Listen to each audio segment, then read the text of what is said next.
O espírito. Não penso que devemos nos prender à ideia de um espírito imortal. Havendo ou não, nossa consciência não deve se prender ao passado do que fomos ou à recompensa que virá, e sim ao presente. Vivendo hoje sem o aguardo impotente do desencarne. Não espere o fim do seu tempo para se arrepender, para lutar por seus sonhos, para recomeçar, viver e amar. Não posso garantir nem negar a existência do espírito imortal. Possuo alguma teoria a respeito, mas não sou médium, e até onde sei, nenhum cientista pode provar ou não a existência de uma dimensão espiritual. Negativas são difíceis de se negar. Tratei do assunto da forma que posso, pelas minhas experiências não espirituais, por meu diálogo com médios e por meu estudo das diferentes crenças e das suas relações com o plano espiritual. Dividirei o assunto em três partes: a comunicação, a negociação e a evolução do espírito. A comunicação com os espíritos. Muitas pessoas alegam a faculdade de perceber e se comunicar com o plano espiritual. Muito mais pessoas do que imaginamos. Bem, na verdade, quase todo mundo, arrisco chutar uma porcentagem superior a 75%, já tiveram alguma experiência que atribuía ou que podia ser atribuída a causas sobrenaturais. Por vezes, e isso não pode ser negado, a nossa mente nos pega peças. A nossa capacidade de discernir informações em meio ao caos nos faz ver padrões onde não existem, como nas nuvens, que também inclui ver a imagem do Cristo e da Virgem Maria em manchas de umidade. Essa característica humana de identificar padrões e formas já foi explicada pela ciência. Isso não quer dizer que o plano espiritual não exista, e sim que devemos aprender a discernir o que é verdade do que é ilusão. Uhum. Usar o crer para ver ao invés do ver para crer é o caminho para nos iludirmos e vemos sinais onde não existem. E como podem ocorrer entre diferentes médicos ao examinar um doente, cada médico tendo sua especialidade, o doutor em cardiologia procurará pacientes sinais de problemas cardíacos, o neurologista de problemas neurológicos, o psicólogo poderá atribuir o problema de depressão, esquizofrenia, o oncologista considerará a possibilidade real de haver um tumor, e o médico encontrará ali causas espirituais. É necessária uma análise séria dos sintomas para determinar quem estaria certo, e que todos os profissionais de saúde fariam mais exames para confirmar essa primeira suspeita. De qualquer forma, sabe-se que, se havendo espírito, esses são atraídos pela frequência vibratória dos vivos, desejosos de absorver o ectoplasma hum, e compartilhar essas experiências, agora proibidas à sua forma de existência sutil. Velhos vícios mentais, físicos, emocionais, se considerando a teoria dos espíritos, a população espiritual seria muito a população encarnada. Todos estaríamos acompanhados por seres espirituais. Vários. Todos vibrando em ressonância com a nossa própria vibração. Pessoas alegres atraindo espíritos felizes, pessoas tristes atraindo infelizes, e os enfermos atraindo espíritos doentes. Considerando isso, sempre haverá algo a ser percebido pelo médium. Necessário discernimento. E se considerando a existência do plano espiritual, o médico deve considerar os miasmas, os elementais, a frequência do pensamento do consulente, seu estado de espírito. Você atrai o que sua frequência, que está na sua frequência, repele aquilo em dissonância. Passe, aplicação de reiki, apometria, todas as técnicas são utilizadas com o fim de harmonizar o espírito, limpar o corpo espiritual dos parasitas que nele se prendem, afastar obsessores e os encaminhar, mas se mostra em vão sem uma mudança pessoal do consulente. No ser, no agir, no pensar, nos sentimentos que cultiva. Sem evolução do indivíduo, todo tratamento se mostrará, a longo prazo, inútil, pois iguais atraem iguais. E a manutenção do padrão danoso trará de volta os obsessores, recriará os elementais em miasmas, que voltarão a se grudar no corpo espiritual do consulente, levando de volta à mesma situação. A mudança deverá ser real, e por mérito do próprio consulente, cabendo aos médios não apenas a limpeza e a caridade, muito menos se visar nisso apenas pontos com o plano espiritual, mas também a instrução dos pacientes. Vigiai e orai. Tratarei mais dessa expressão no próximo capítulo, sendo agora importante frisar a necessidade de que o paciente eleve sua compreensão de si mesmo, elimine os hábitos danosos e busque sua evolução. Vigiar a si mesmo, o que nos leva a mantermos atenção ao nosso lado sombra. E orai, seja pela reza ou meditação, para manter sua frequência vibratória elevada. Nenhum espírito trevoso nem nada danoso poderá se prender ou sequer se aproximar de alguém cuja vibração é elevada.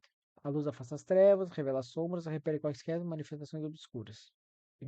Pensando um paralelo disso ao mundo material, uma pessoa de bom coração, de pensamento e atitude elevados, mesmo quando inserida em um contexto, um ambiente habitado por pessoas viciadas, agressivas, intolerantes, costuma causar uma certa impressão controversa. Mesmo que não deseje, revelará nesses a sua própria imundície espiritual. Em alguns, o desejo da melhora, em outros, o odiar a si mesmo, a revolta, sentirão sujos, vazios, impuros E será natural que, se não deseja se melhorar, ou temam isso, se afaste.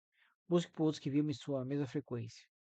Movendo o espírito de luz, uma bondade e carinho do qual não se consideram merecedores. Irão se fechar e se afastar. É preciso, porém, cautela. A presença de alguém de uma vibração muito mais elevada pode despertar nos de vibração mais inferior uma agressividade injustificada. Por isso, busque por ambientes que ressoem com a sua própria frequência. Quando imerso em um ambiente de energias mais baixas, é necessário uma grande força de vontade para que seja capaz de resistir às tentações e às provocações, por isso será testado. Assim como ocorre com todos os elementos em relação à temperatura, busca um equilíbrio. Quando alguém de vibração muito elevada se coloca em um ambiente de vibração mais baixa, o ambiente, as pessoas nele, buscam trazer o indivíduo para a frequência delas próprias. Quando não conseguem corromper, podem tentar expulsar essa pessoa daquele ambiente. Infelizmente, o contrário também ocorre, e alguém que esteja com vibração muito baixa pode elevá-la, se expondo a ambientes mais salutares, de pessoas que estejam dispostas à comunicação e tenham um coração caridoso e gentil. Indivíduos que, mesmo sendo imperfeitos, busquem evoluir. A imperfeição, por sinal, é característica para se buscar a evolução. Dores de cabeça, tontura, mal-estar, sintomas de fraqueza, indisposição, depressão, todos podem ser amostra do que a densa energia do local de determinadas pessoas estão lhe afetando. Se for um médium, quanto maior a sua capacidade mediúnica, mais vulnerável estará a esse efeito. Independente de se crê ou não na existência do espírito imortal. Treine seu espírito, fortaleça a personalidade. A luz sempre vence as sombras, pois as sombras temem a luz. A maldade, a ignorância e a incompreensão existem na inexistência da bondade, sabedoria e compreensão. Ao médium também é necessário o uso dos filtros citados em capítulo anterior, no que se refere à comunicação espiritual. Se comunicará com espíritos que se alinhem em sua frequência, ou com os quais se alinhe mediante sessão mediúnica, a fim de comunicar a si mesmo com espíritos de maior elevação vibracional ou de vibrações mais baixas. Assim como não devemos acreditar em tudo que vemos na TV, que a TV nos diz, ou em tudo que lemos na internet, ao médium é necessário cuidado em toda a comunicação recebida do plano espiritual, podendo fazê-lo existindo espíritos de índole duvidosa, e certamente tentariam manipular o médium, a fim de prejudicá-lo, desacreditá-lo, destruí-lo, colocando a perder todo o seu trabalho. E é fácil para eles fazê-lo quando o médium deixa sua humildade de lado, se considera orgulhosamente o escolhido de Deus, um novo Messias. Atenção, vigiai e orai. Utiliza os fios da razão e da emoção e não divulga verdades que não forem compreendidas ou testadas. Sei que não possuo faculdades mediúnicas, mas aos médiums dou um último conselho. Cuidado com o que dizem. Muito vejo a identificação de pessoas e suas ligações de vidas passadas, irmãos, pais, filhos, casais, inimigos. Mesmo que tudo que foi dito por espíritos no que diz respeito ao plano espiritual seja verdade, não seria à toa que desconhecemos nosso passado, e cabe ao médium analisar com muita cautela o que deve ou não ser revelado ao consulente. E se diz ele de atrocidades cometidas por ele, ou a ele, de forma terrível, que matou, ou morreu, ou da vida miserável, quase messiânica que tivera, não for trazer benefício, cala-te. Segura a língua quanto ao passado espiritual do consulente. Considere também a compreensão deste quanto ao que lhe será dito. Os emoções kármicos e todo o resto, perceba quando se torna desnecessário dizer, quando falar será apenas para engrandecer seu ego como grande médium. E cala-te se não tem certeza do que diz. Cala-te se faz seu trabalho, porque para isso viesse ao mundo. Trabalhe com humildade e não diga mais do que deve dizer. Não divulgue suas percepções a quem não vai compreender, que vai julgar e divulgar o que deveria ser mantido em sigilo. A comunicação com uma outra dimensão é algo extraordinário. Não deve ser tratado com leviandade, não tampouco por motivos fúteis. Em não havendo plano espiritual, falo agora aos descrentes na existência do espírito e do plano espiritual. Primeiramente, devo dizer que as descobertas científicas não apenas não descartam a possibilidade, como também existem teorias que lhe dão alguma sustentação. A se imaginar o plano espiritual como uma outra dimensão, um plano vibratório, há a possibilidade, de qualquer forma, consideraria aqui nessa minha explanação que os mais ateus sejam certos e que o plano espiritual seja uma ilusão. Um pouco da capacidade da mente humana foi descoberto até agora. Nosso potencial mental é ainda incalculável. Médicos ligam a atividade psíquica dos médios a sinais de esquizofrenia, ouvir coisas, ouvir vozes. Quando as pessoas oram, seu cérebro apresenta sinais de que está conversando realmente com alguém, sendo imaginário ou não. Para a pessoa, isso é real. Um médico, seja medicado com esquizofrenia, verá sua capacidade mediúnica reduzida, se não aplacada. Isso prova que o médium, na verdade, seria um louco? E todas as vezes que estiveram certos. Não falo aqui dos charlatões que enriqueceram com a tolice alheia. Não de quem investiga a vida dos pacientes antes de tratá-los, nem dos que tão pouco usam técnicas para enganar e hipnotizar, que infelizmente vemos já como prática comum em muitos tempos evangélicos. Digo daqueles que nada lucram, que fazem trabalho pela caridade, que não possuem recursos ou estratégia para enganar, mas que descobrem e falam sobre coisas de que ninguém além do consulente poderia saber. Muito fácil negar, dizer que foi sorte, mas não vejo assim. Acredito que os médios, havendo ou não um plano espiritual, possuem uma ferramenta neurológica, um uso diferenciado do cérebro que lhes permite captar o que nós, indivíduos comuns, não podemos. Tem um tipo de intuição que apenas pessoas às quais se atribui uma suposta mediunidade possuem. Seja o acesso a um inconsciente coletivo, as energias que ecoam pelo espaço-tempo, barcos profundos da existência dos seres, quando a informação não se perde, ou simplesmente a intuição. Às vezes é preciso você dar algum crédito a eles. Da minha parte, tive um bom tempo próximo a verdadeiros médios, vendo seu trabalho, seu esforço, suas dúvidas, percebendo que não se trata de uma insanidade e tampouco de charlatanismo, mas um esforço sério para o bem do próximo.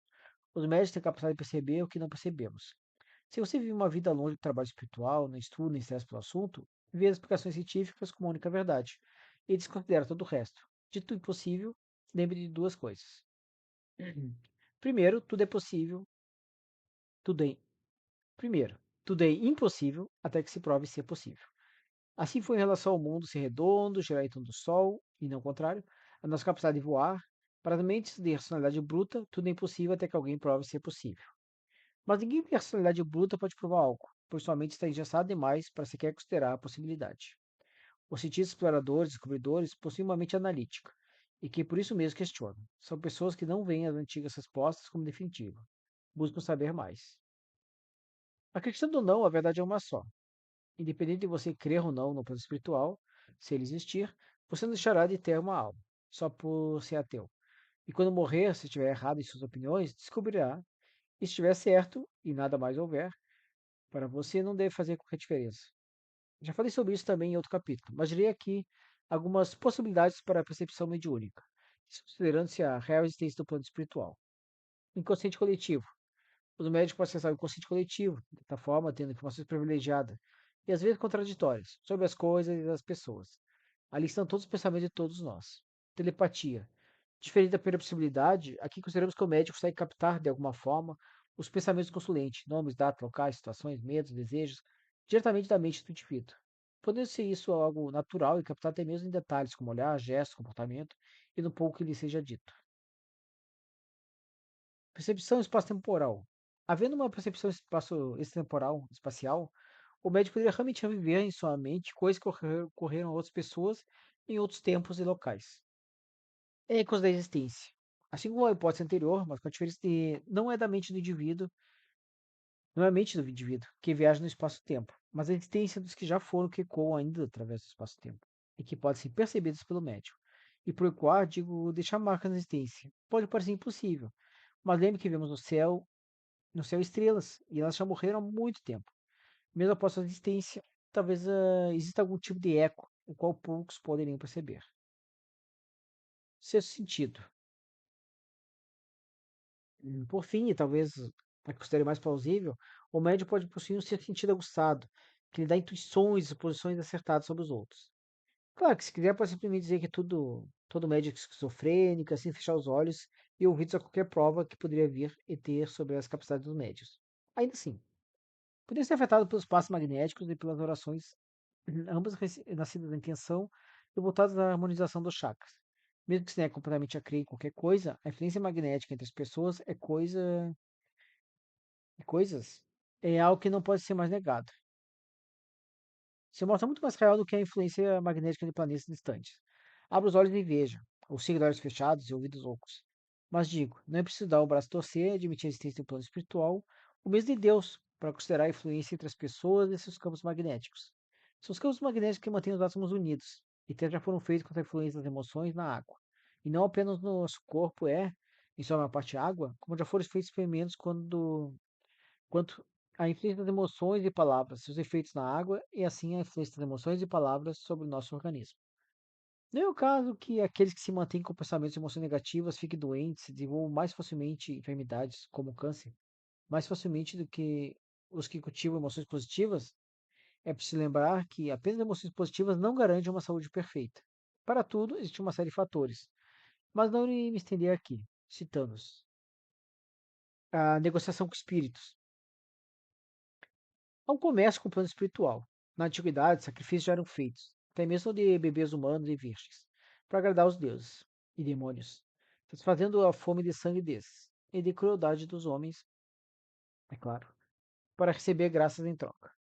Na Idade Média, a moeda mudou, o sangue foi deixado de lado e a remissão dos pecados se tornou comprável com ouro e prata, prática que se mantém na cobrança do dízimo dos fiéis.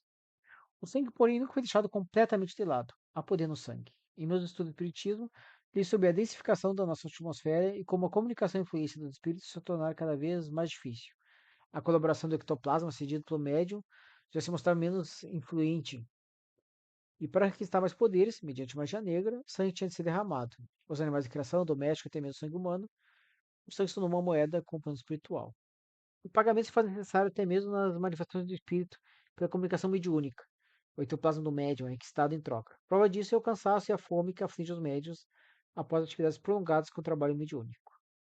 É o preço a se pagar, pois diferente de alguns que pensam, os espíritos não estão tão mais evoluídos que os encarnados. E como material fornece o material único e necessário para que haja conexão entre espírito e matéria. E assim é a comunicação do médico com seus mentores e outros espíritos encarnados. Não vejo mal nisso, compreendendo que tal energia ectoplásmica se faz necessária para possibilitar a comunicação. E vejo também que muitos espíritos aparentemente precisam pagar pelo campo pretérito, trabalhando junto com médios encarnados. Esse ainda mantém vícios terrenos, e desses usufruem quando tem a possibilidade. A bebida, o cigarro são os mais comuns. Se mostram também vaidosos e às vezes intolerantes e briguentos. Alinham com o médium e podem vir a usá-lo como um cavalo, um veículo, uma máquina. Às vezes em sentido figurado, em outros pejorativo. O médium aceita o preço, e a exceção dos atos de animismo, que é onde o médium finge estar incorporado, é compreensível que os espíritos encarnados não sejam perfeitos, assim como não o é o médium encarnado, com o qual trabalha. Trabalhem juntos, o espírito não usa o médium. Não pode haver uma subordinação, um domínio. Isso é escravidão. Em centros de Umbanda, infelizmente, é comum que haja um jogo constante de poder. Os médiums se engrandecendo sobre outros, os espíritos a cavalgar subordinados encarnados, quando na verdade o médium deveria ter pulso firme e não se permitir ser usado. A combinação do encarnado ao desencarnado deve se dar a fim de trabalho, e não para que o guia usufrua uma vez mais da mortalidade e de suas sensações. Cabe ao médium lembrá-lo disso, e não permitir-se ser uma ferramenta de um espírito opressor. Nos terreiros de Quimbanda, a situação se mostra ainda mais tensa, pois a negociação não apenas com oferta de alimento, flores e bebida, mas também de sangue. Trabalha-se aí com energias de baixa vibração. Apenas nos rituais mais densos e pesados, quando se necessitam de auxílio de espíritos mais densos, por vezes cruéis, quando se deseja o mal de outros, é que os animais são sacrificados. Em se tratando de nação, há também o sacrifício de animais como oferendas, não necessariamente com fins desarmônicos. Mas, como o sangue é utilizado na oferenda, fica claro que os espíritos requisitados pertencem a vibrações mais densas. Se o sacrifício de animais sendo usados para o consumo, quando não há especial crueldade, infelizmente devo dizer que é aceitável. Todos os dias animais são sacrificados para servir de alimento à nossa sociedade, e mesmo evitando o consumo de carne vermelha, ainda consumo carne. A proteína animal é necessária ao corpo e em especial aos médios, que necessitam repor seu ectoplasma. Se trabalhando com espíritos menos sutis, precisa se manter uma vibração mais densa. Já os sacrifícios de animais que serão deixados para apodrecer encruzilhadas, desses sou totalmente contra. Nenhuma vida deve ser tratada com tanto desdém. O animal de consumo que é morto, seja sacrifício ou não, deve servir de alimento. É algo realmente insensato em se havendo tanta fome no mundo, a vida de animais é sacrificada e desperdiçada dessa forma, sem prover sustento a ninguém do plano material. Quanto ao uso negativo da espiritualidade para fazer o mal dos outros, lembra aqui que quando somos luz e as trevas de nós não se aproximam, lembra aqui que quando somos luz, as trevas de nós não se aproximam. Mesmo que nossa morte tenha sido encomendada em uma encruzilhada, os espíritos sobrios, pois são esses que necessitam de sangue, pois não fazem caridade, apenas escravizam os médios e desejam o pagamento sangrento para alimentar sua sede vampírica, seres obscuros, de baixa vibração, nem sequer pode se aproximar daquele que mantém suas energias elevadas. Podem, porventura, avançar contra os mais vulneráveis, parentes, amigos, pessoas queridas por aquele que foram marcados pelo ódio de outro. E algum dano poderá fazer apenas a quem se alinhar a eles em vibração. Se personalidade forte, o espírito livre, se um ser de luz, nada poderão fazer contra ti ou os teus. Orai e vigiai, é o que dizem. De qualquer forma, todo aquele que derrame sangue ou bebe e tem sua cabeça lavada por um líquido vermelho viscoso, forma contratos, que porventura podem ser cortados pelo devido ritual. Cito o ritual da espada, no qual o espírito de maior evolução pode romper os grilhões densos formados por um trato de sangue. E se marcam como escravos, como servos, carniçais, a serviço de vampiros espirituais, seres de baixa vibração e que não lhe trarão nada de bom. A dor, o sofrimento, o estado de mágoa, a depressão, a inveja e tudo que é sentimento mais baixo, de menos luz, de mais intolerância, é incentivado por essas práticas desnecessárias e que só visam o mal dos outros. E que o maior prejudicado sempre será você mesmo. Espíritos que desejam a evolução, o bem e a harmonia, não cobram outra coisa senão uma elevação de sua vibração. O esclarecimento, o estudo, não pede submissão, e sim disciplina. Não pede idolatria, e sim esclarecimento. Atente aos sinais. Não por ser denominado um Exu, uma pombagira, um preto velho, o espírito será de baixa vibração. Apenas se adequa às necessidades dos médios e consulentes do grupo. Já estudei a respeito de espíritos que fazem trabalhos com mentores espirituais e espíritas e que aparecem como pretos velhos em centro de umbanda. Não será pela roupagem externa que devem ser analisados. Os espíritos densos são menos evoluídos pelo caráter, não pelo gesto nem por seus nomes. E não exigem submissão, ou querem como escravo para que seus próprios desejos sejam atendidos. Não estão, não terão respeito pelo médium que lhes serve de veículo.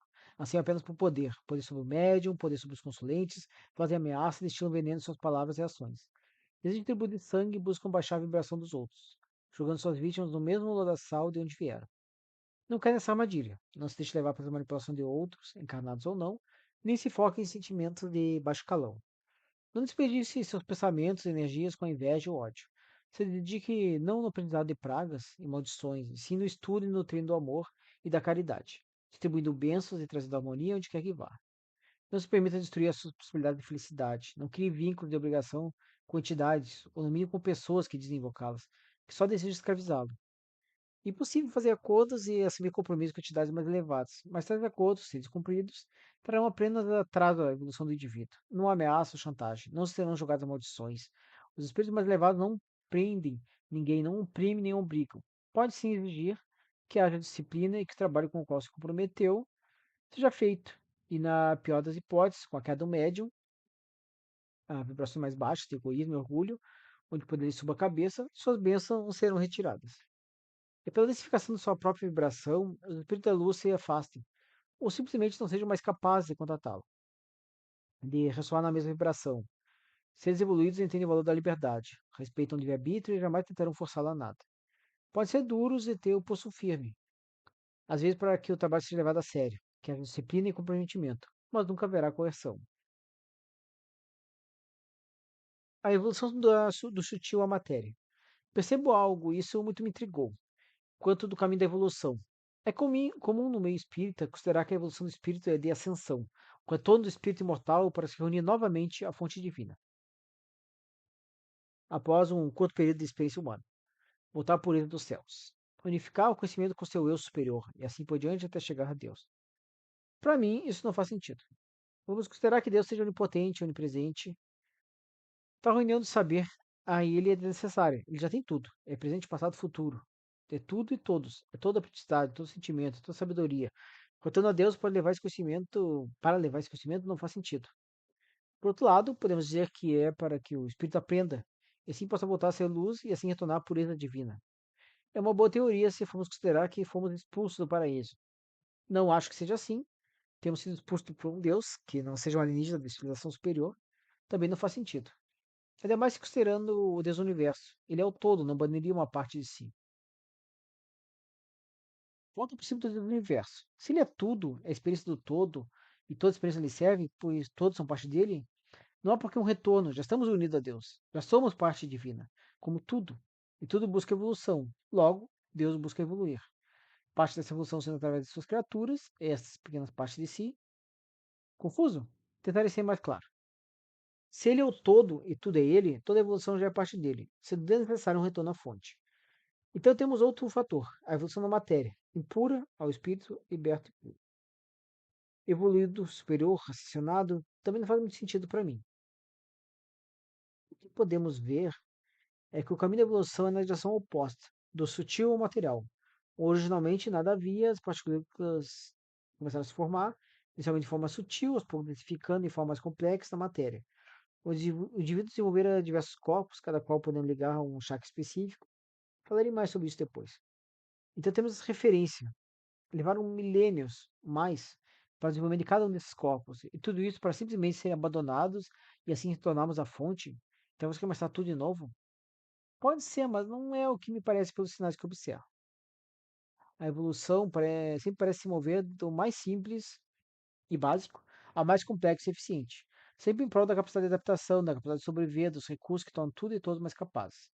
Viajamos muito na dimensão do tempo e do espaço para chegarmos onde estamos, simplesmente para abandonar tudo e retornar ao começo. Não acho que seja assim. Existindo ou não o espírito, o corpo físico segue evoluindo, se tornando mais capaz, tendo vidas mais longevas. Penso que a evolução nos conduziu, considerando a existência do corpo sutil, de chakra e chakra, chakra a chakra, corpo a corpo, dos mais sutis ao mais denso, e que isso não for à toa. O nosso destino está em habitarmos corpos cada vez mais capazes. O dom incrível da levitação, telepatia e da imortalidade pode estar no nosso futuro. Imagine se um dia tivermos controle bastante da nossa mente e capacidade mental suficiente, podemos manipular nossa própria estrutura atômica, alterando nossa aparência e teleporte, se tornando um meio de transporte comum. Os espíritos dirão que tais feitos só é possível no plano sutil. É verdade, no momento, mas a evolução com o tempo mostrará que o que só funciona em teoria no plano espiritual poderá um dia funcionar no plano matéria. Evolução. Já fomos primatas dos mais primitivos, catando nosso alimento, servindo de alimento a outros animais. Os desopositores da situação e talvez alguma intervenção alienígena cooperaram para que evoluíssemos. Nossos espíritos agora abrigam corpos mais capazes. E vejam, desenvolvemos nossa tecnologia e nossas capacidades mediúnicas. Nossa sociedade evolui. E mesmo que a passos lentos, em longo combate com o sistema que nos sufoca e controla. Mas evoluímos. Pense bem, a experiência da matéria não é à toa. Os espíritos antes, em ambientes mais sutis, não podiam sentir as coisas como sentimos. Isso deu um elevado aumento em nossa capacidade e em nossa percepção e compreensão das coisas. De outra forma, não haveria necessidade de encarnarmos.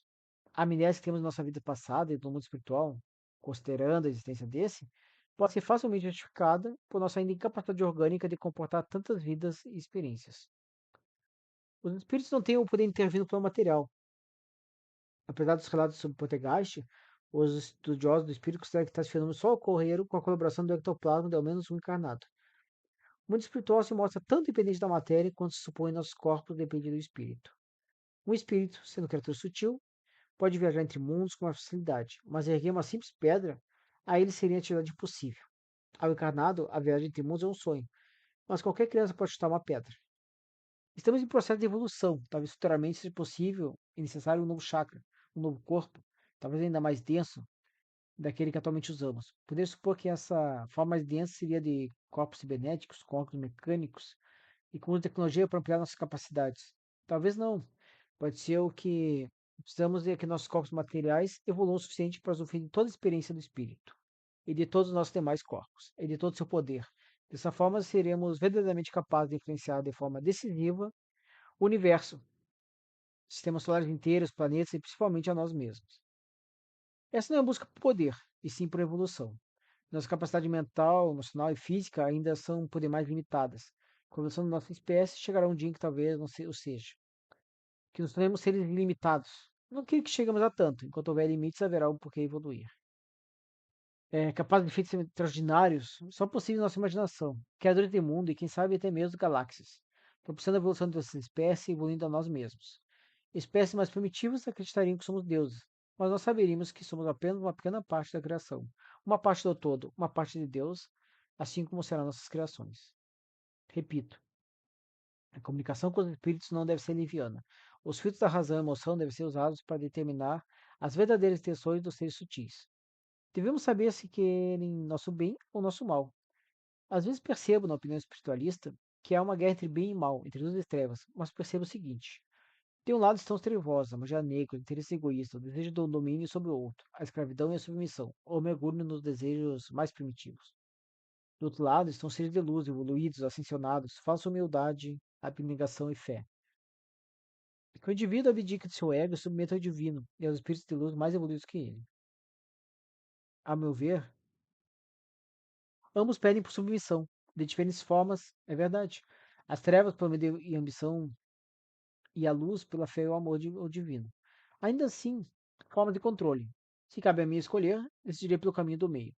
e fazíamos nós nosso próprio destino, sem nos subordinar, sem que nos curvemos pela carícia ou pela espada, ambos querendo nos questionar a vontade de ser, ambos querendo nos questionar a vontade de serem mais poderosos que nós. A escolha é de cada um de nós, é que não seja apenas decidir quem será nosso dono e senhor de nossa vontade. A verdade sobre a existência ou não de um plano espiritual só se revelará após nossa morte, seja pelo fim de nossa consciência ou por como algo que permanece, descobri-la como algo que permanece além da matéria. Não penso que devemos nos preocupar com isso agora. Devemos focar nossos esforços em harmonizar e evoluir a nós mesmos e a nossa sociedade. Estando vivos, mesmo após a morte, devemos sempre questionar: